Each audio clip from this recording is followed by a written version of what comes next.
Hello दोस्तों, आज हम पढ़ने जा रहे हैं मुंशी प्रेमचंद जी के द्वारा लिखा हुआ उपन्यास कर्मभूमि भाग 3। अमरकांत मैट्रिकुलेशन की परीक्षा में प्रांत में सर्वप्रथम आया, पर अवस्था अधिक होने के कारण छात्रवृत्ति न पा सका। इससे उसे निराशा की जगह एक तरह का संतोष हुआ, क्योंकि वह अपने मनोविकारों को कोई टिकौना न देना चाहता था। उसने कई बड़ी बड़ी कोठियों में पत्र व्यवहार करने का काम उठा लिया।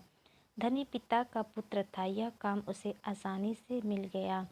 लाला समरकांत की व्यवसाय नीति से प्राय उनकी बिरादरी वाले जलते थे और पिता पुत्र के इस वैमनस्य का तमाशा देखना चाहते थे। लाला जी पहले तो बहुत बिगड़े। उनका पुत्र उन्हीं के सहवर्गीयों की सेवा करे, यह उन्हें अपमानजनक जान पड़ा। पर अमर ने उन्हें सुझाया कि वह यह काम केवल व्यावसायिक मनोज्ञानोपार्जन के भाव से कर रहा है। लाला जी ने भी समझा कुछ न कुछ सीख ही जाएगा। विरोध करना छोड़ दिया। सुखदा इतनी आसानी से मानने वाली न थी। एक दिन दोनों में इसी बात पर झगड़ा हो गया। सुखदा ने कहा, तुम 10-10, 5-5 रुपए के लिए दूसरों की खुशामद करते फिरते हो, तुम्हें शर्म भी नहीं आती? अमर ने शांतिपूर्वक कहा, काम करके कुछ उपार्जन करना शर्म की बात नहीं, दूसरों का मुंह ताकना शर्म की बात है। तो ये धनियों के जितने लड़के हैं सभी बेशर्म हैं ही, इसमें आश्चर्य की कोई बात नहीं। अब तो लाला जी मुझे खुशी से रुपए भी दें तो न लूं। जब तक अपने सामर्थ्य का ज्ञान न था तब तक उन्हें कष्ट देता था। जब मालूम हो गया कि मैं अपने खर्च भर को कमा सकता हूँ तो किसी के सामने हाथ क्यों फैलाऊं? सुखदा ने निर्दयी के साथ कहा, सो जो तुम अपने पिता से कुछ लेना अपमान की बात समझते हो, तो मैं क्यों उनकी आश्रित बनकर रहूं? इसका आशय तो यही हो सकता है कि मैं भी किसी पाठशाला में नौकरी करूं या सीने पीरने का धंधा उठाऊं।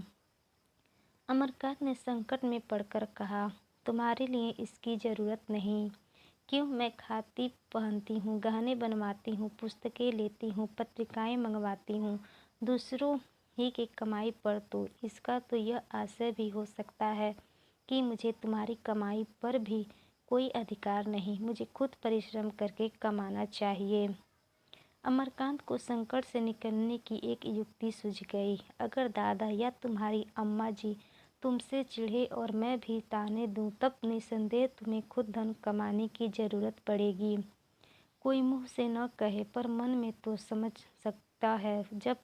अब तक तो मैं समझती थी तुम पर मेरा अधिकार है, तुमसे जितना चाहूँगी लड़कर ले लूँगी, लेकिन अब मालूम हुआ मेरा कोई अधिकार नहीं। तुम जब चाहो मुझे जवाब दे सकते हो, यही बात है या कुछ और? अमरकांत ने हार कर कहा, तो तुम मुझे क्या करने को कहती हो? दादा से हर महीने रुपए के लिए लड़ता रहूं?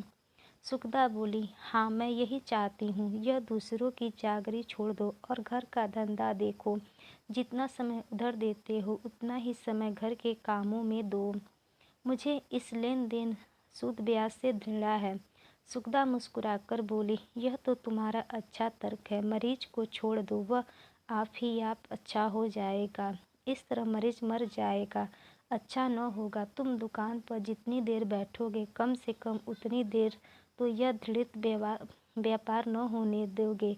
यह भी तो संभव है कि तुम्हारा अनुराग देखकर लाला जी सारा काम तुम्हें को सौंप दें, तब तुम अपने इच्छानुसार इसे चलाना। अगर अभी इतना भार नहीं लेना चाहते तो न लो, लेकिन लाला जी की मनोवृत्ति पर तो कुछ न कुछ प्रभाव डाल ही सकते हो। वह वही कर रहे हैं जो अपने अपने ढंग से सारा संसार कर रहा है। तुम विरक्त होकर उनके विचार और नीति को नहीं बदल सकते, और अगर तुम अपना ही रंग आलोपोगे तो मैं कह देती हूँ अपने घर चली जाऊंगी। तुम जिस तरह जीवन व्यतीत करना चाहते हो वह मेरे मन की बात नहीं। तुम बचपन से ठुकराए गए हो और कष्ट सहने में अभ्यस्त हो, मेरे लिए यह नया अनुभव है। अमरकांत परास्त हो गया। इसके कई दिन बाद उसे कई जवाब सूझे, पर इस वक्त वह कुछ जवाब न दे सका। नहीं, उसे सुखदा की बातें न्याय संगत मालूम हुई। अभी तक उसकी स्वतंत्र कल्पना का आधार पिता की कृपणता थी। उसका अंकुर भी माता की निर्ममता ने जमाया था। तर्क या सिद्धांत पर उसका आधार न था, और वह दिन तो अभी दूर, बहुत दूर था, जब उसके चित्त की वृत्ति ही बदल जाए। उसने निश्चय किया, पत्र व्यापार का काम छोड़ दूंगा। दुकान पर बैठने में भी उसकी आपत्ति उतनी तीव्र न रही। हाँ, अपने शिक्षा का खर्च वह पिता से लेने पर किसी तरह अपने मन को न दबा सका। इसके लिए उसे कोई दूसरा ही गुप्त मार्ग खोजना पड़ेगा। सुखदा से कुछ दिनों के लिए उसकी सीधी संधि सी हो गई। इसी बीच में एक और घटना हो गई जिसने उसकी स्वतंत्र कल्पना को भी शिथिल कर दिया। सुखदा इधर साल भर से मैके न गई थी। विधवा माता बार बार बुलाती थी। लाला समरकांत भी चाहते थे कि 2-1 महीने के लिए हो आए, पर सुखदा जाने का नाम न लेती थी। अमरकांत की ओर से वह निश्चित न हो सकती थी। वह ऐसे घोड़े पर सवार थी जिसे नित्य फेरना लाजमी था। 10-5 दिन बंधा रहा तो फिर पट्टे पर हाथ ही न रखने देगा। इसलिए वह अमरकांत को छोड़कर न चाहती थी। अंत में माता ने स्वयं काशी आने का निश्चय किया। उनकी इच्छा अब काशीवास करने को भी हो गई। 1 महीने तक अमरकांत उनके स्वागत की तैयारियों में लगा रहा। गंगा तट पर बड़ी मुश्किल से पसंद का घर मिला, जो न खुद बड़ा था न बहुत छोटा। उसकी सफाई और सफेदी में कई दिन लगे। गृहस्थी की सैकड़ों ही चीज़ें जमा करनी थी। उसके नाम सास ने 1000 का बीमा भेज दिया था। उसने कतर ब्योत से उसके आधे ही में सारा प्रबंध कर दिया। पाई का हिसाब लिखा तैयार था। जब सास जी प्रयाग का स्नान करती हुई माघ में काशी पहुंची तो यहाँ का प्रबंध देखकर बहुत प्रसन्न हुई। अमरनाथ ने बचत के 500 रुपये उनके सामने रख दिए। रेणुका देवी ने चकित होकर कहा, क्या 500 ही में सब कुछ हो गया? मुझे तो विश्वास नहीं आता। जी नहीं, 500 ही खर्च हुए। यह तो तुमने इनाम देने का काम किया है। यह बचत के रुपए तुम्हारे हैं। अमर ने झेंपते हुए कहा, जब मुझे ज़रूरत होगी आपसे मांग लूँगा। अभी तो कोई ऐसी ज़रूरत नहीं है। रेणुका देवी रूप और अवस्था से नहीं, विचार और व्यवहार से वृद्ध थी। दान और व्रत में उनकी अवस्था न थी, लेकिन लोकमत की अवहेलना न कर सकती थी। विधवा का जीवन तप का जीवन है। लोकमत इसके विपरीत कुछ नहीं देख सकता। रेणुका को विवश होकर धर्म का स्वांग भरना पड़ता था, किंतु जीवन बिना किसी आधार के तो नहीं रह सकता। भोग विलास सैर तमाशे से आत्मा उसी भांति संतुष्ट नहीं होती जैसे कोई चटनी और अचार खाकर अपनी क्षुधा को शांत नहीं कर सकता। जीवन किसी तथ्य पर ही टिक सकता है। रेणुका के जीवन में यह आधार पशु प्रेम था।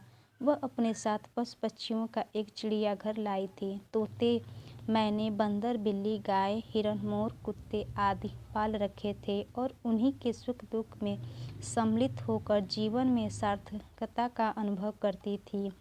हर एक का अलग अलग नाम था, रहने का अलग अलग स्थान था, खाने पीने के अलग अलग बर्तन थे। अन्य रईसों की भांति उनका पशु प्रेम नुमायशी, फैशनेबल या मनोरंजन न था। अपने पशु पक्षियों में उनकी जान बसती थी। वह उनसे बच्चों को उसी मातृत्व भरे स्नेह से खिलाती थी मानो अपने नाती पोते हों। ये पशु भी उनकी बातें, उनके इशारे कुछ इस तरह समझ जाते थे कि आश्चर्य होता था। दूसरे दिन माँ बेटी में बातें होने लगी। रेणुका ने कहा, तुझे ससुराल इतनी प्यारी हो गई? सुखदा लज्जित होकर बोली, क्या करूं अम्मा, ऐसी उलझन में पड़ी हुई हूँ कि कुछ सूझता ही नहीं। बाप बेटे ने बिल्कुल नहीं बनती। दादाजी चाहते हैं वह घर का धंधा देखे। वह कहते हैं मुझे इस व्यवसाय से घृणा है। मैं चली जाती तो न जाने क्या दशा होती। मुझे बराबर यह खटका लगा रहता है कि वह देश विदेश की राह न लें। तुमने मुझे कुएं में ढकेल दिया और क्या कहूँ। रेणुका निश्चित होकर बोली, मैंने तो अपने समझ में घर वर दोनों ही देखभाल कर विवाह किया था, मगर तेरी तकदीर को क्या करती, लड़के से तेरी अब पड़ती है या वही हाल है। सुगधा फिर लज्जित हो गई, उसके दोनों कोपोल लाल हो गए। सिर झुकाकर बोली, उन्हीं अपनी किताबों और सभाओं से छुट्टी नहीं मिलती। तेरी जैसी रूपवती एक सीधे साधे छोकर को भी न संभाल सकी। चाल चलन का कैसा है। सुगधा जानती थी अमरकांत में इस तरह की कोई दुर्वासना नहीं है, पर इस समय वह इस बात को निश्चयात्मक रूप से न कह सकी। उसके नारीत्व पर दब्बा आता था। बोली, मैं किसी के दिल का हाल क्या जानूं अम्मा, इतने दिन हो गए, एक दिन भी ऐसा न हुआ होगा कि कोई चीज़ लाकर देते। जैसे चाहूँ रहूं, उनसे कोई मतलब ही नहीं। रेणुका ने पूछा, तू कभी कुछ पूछती है, कुछ बनाकर खिलाती है, कभी उसके सिर में तेल डालती है। सुगता ने गर्व से कहा, जब वह मेरी बात नहीं पूछते तो मुझे क्या गरज पड़ी है। वह बोलते हैं तो मैं भी बोलती हूँ, मुझसे किसी की गुलामी नहीं होगी।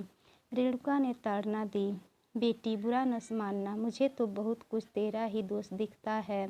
तुझे अपने रूप का गर्व है तो तू समझती है वह तेरे रूप का मुग्ध होकर तेरे पैरों पर सिर रगड़ेगा। ऐसे मर्द होते हैं, यह मैं जानती हूँ, पर वह प्रेम टिकाऊ नहीं होता। न जाने तू क्यों उससे तनी रहती है। मुझे तो वह बड़ा गरीब और बहुत ही विचारशील मालूम होता है। सच कहती हूँ, मुझे उस पर दया आती है। बचपन में तो बेचारे की माँ मर गई, बीमाता मिली वह डाइन, बाप हो गया शत्रु, घर को अपना घर न समझ सका। न जो हृदय चिंता भार से इतना दबा हुआ हो, उसे पहले स्नेह और सेवा से पोला करने के बाद तभी प्रेम का बीज बोया जा सकता है।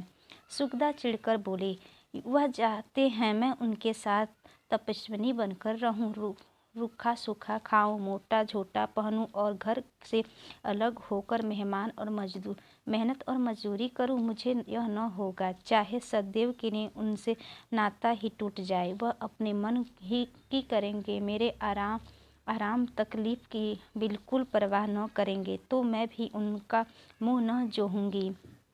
रेणुका ने तिरस्कार भरी विचिंताओं से देखा और बोली, और अगर आज लाला समरकांत का दिवाला पिट जाए। सुगधा ने इस संभावना को कभी कल्पना ही न की थी। विमूढ़ होकर बोली, दिवाला क्यों पिटने लगा, ऐसा संभव तो है। सुगधा ने माँ की संपत्ति का आश्रय न लिया। वह न कह सकती, तुम्हारे पास जो कुछ है वह भी तो मेरा ही है। आत्मसम्मान ने उसे ऐसा न करने दिया। माँ के इस निर्दय प्रश्न पर झुलकाकर बोली, जब मौत आती है तो आदमी मर जाता है, जब जानबूझकर आग में नहीं कूद जाता। बातों बातों माता को ज्ञात हो गया कि उसकी संपत्ति का वारिस आने वाला है। कन्या के भविष्य के विषय में उन्हें बड़ी चिंता हो गई थी। इस संवाद ने उस चिंता का शमन कर दिया। उसने आनंद से बेहाल होकर सुगधा को गले लगा लिया। दोस्तों, वीडियो पसंद आई हो तो वीडियो को एक लाइक ज़रूर कर दें और इसके आगे की उपन्यास सुनने के लिए हमारे चैनल को सब्सक्राइब ज़रूर कर दें। मिलते हैं अगले वीडियो में। धन्यवाद।